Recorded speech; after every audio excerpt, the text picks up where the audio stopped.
नमस्कार, राम राम। या मराठा आरक्षणाचा तिढा हा सुटणार आहे का? सुटणार असेल तर तो कशा पद्धतीने सोडवता येईल? आणि मनोज जरांगे यांची जी भूमिका आहे की आधी उपोषण, मग मोर्चा, मग पुन्हा उपोषण, मग पुन्हा जयंत संवाद मोर्चा, मग पुन्हा उपोषण, मग पुन्हा संपर्क यात्रा, मग पुन्हा उपोषण, पुन्हा मोर्चा, नुसतीच चर्चा आणि यातनं कुठलाच निष्कर्ष नाही। जेव्हा कोणता निर्णय समोर येण्याची परिस्थिती निर्माण होते त्यावेळेस भूमिका बदलणे आणि मग अशा माध्यमातून ह्या मराठा समाजाचं काय भलं होणार आहे? म्हणून दादा आता तुमच्याबद्दल ही शंका यायला लागलेली आहे की तुम्हाला खरंच मराठ्यांना आरक्षण मिळून जायचंय का फक्त हे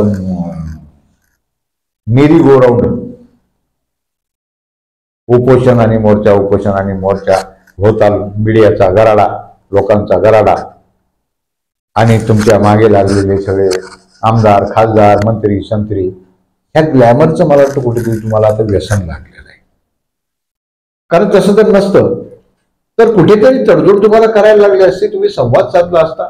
तुम्ही संवाद साधत नाही। संवाद साधण्याच्या नावाखाली कुणी तुम्हाला काही बोललं की तुमच्या तोंडातून आता जे काही बाहेर पडते ते काही आमच्या महाराष्ट्राच्या संस्कृतीला आणि मराठा समाजाच्या संस्कृतीला ते काही शोभणार नाही।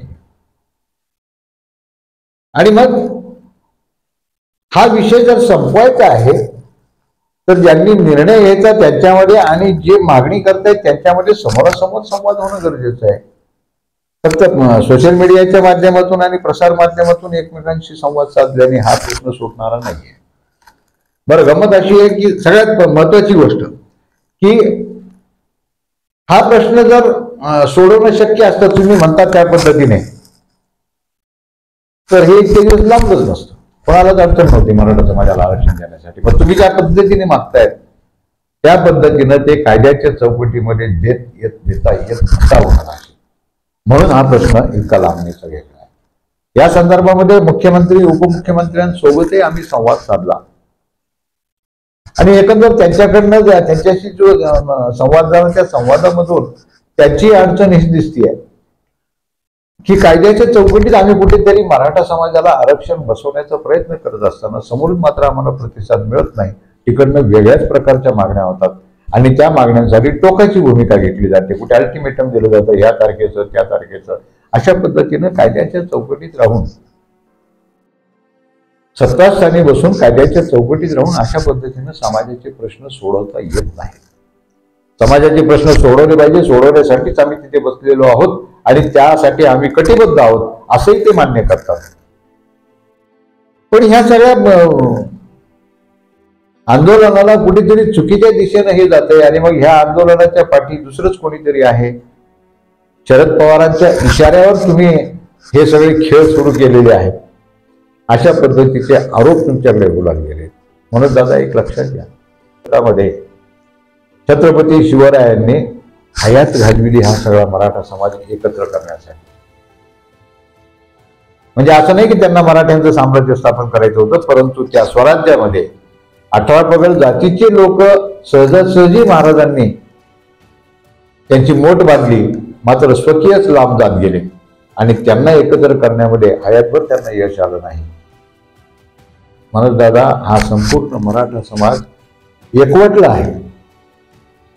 मग हा जर समाज एकवटला आहे तर या समाजाच्या भल्यासाठी निर्णय प्रक्रियेमध्ये तुम्हाला सामील व्हायला पाहिजे।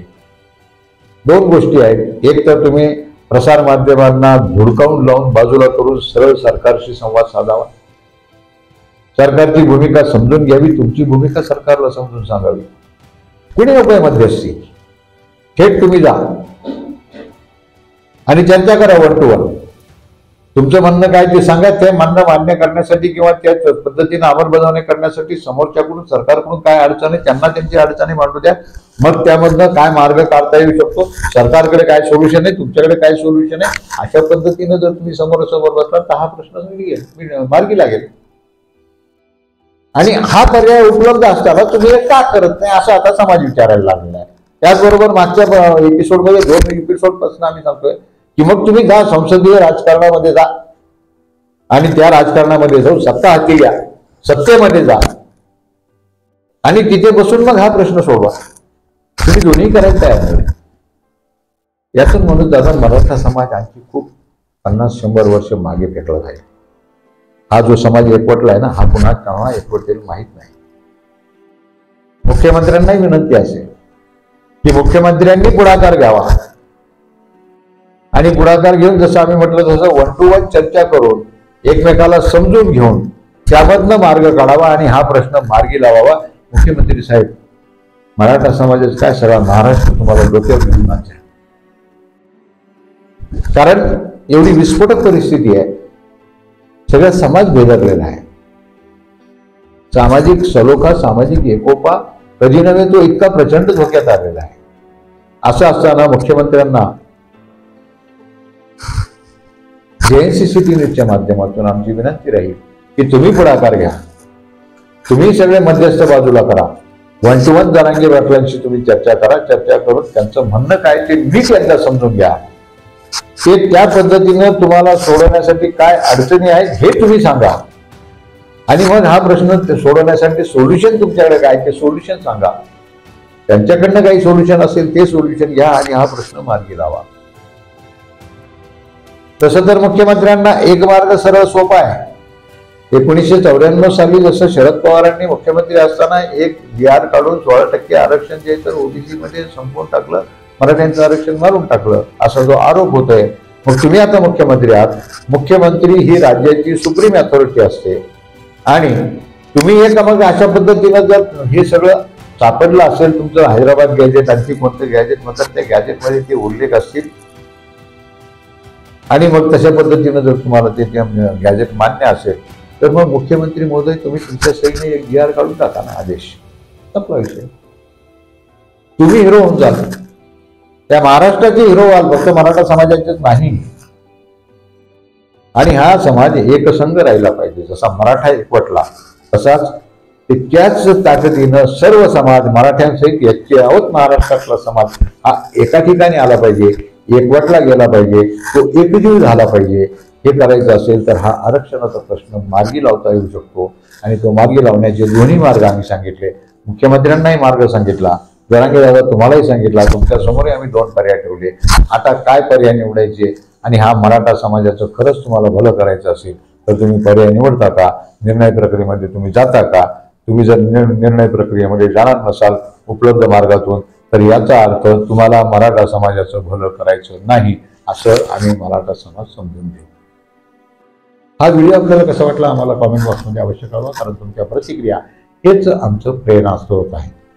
आणि जर आमचा हा व्हिडिओ आवडला असेल तर लाईक आणि शेअर करायला विसरू नका. आणि असेच नवनवीन व्हिडिओ प्राधान्यानं आपल्याला बघायला मिळेल म्हणून आमचं चॅनल सबस्क्राईब करा आणि सबस्क्राईब केल्यानंतर बेल आयकॉनचं बटन दाबायला विसरू नका. तोपर्यंत काळजी घ्या. नमस्कार.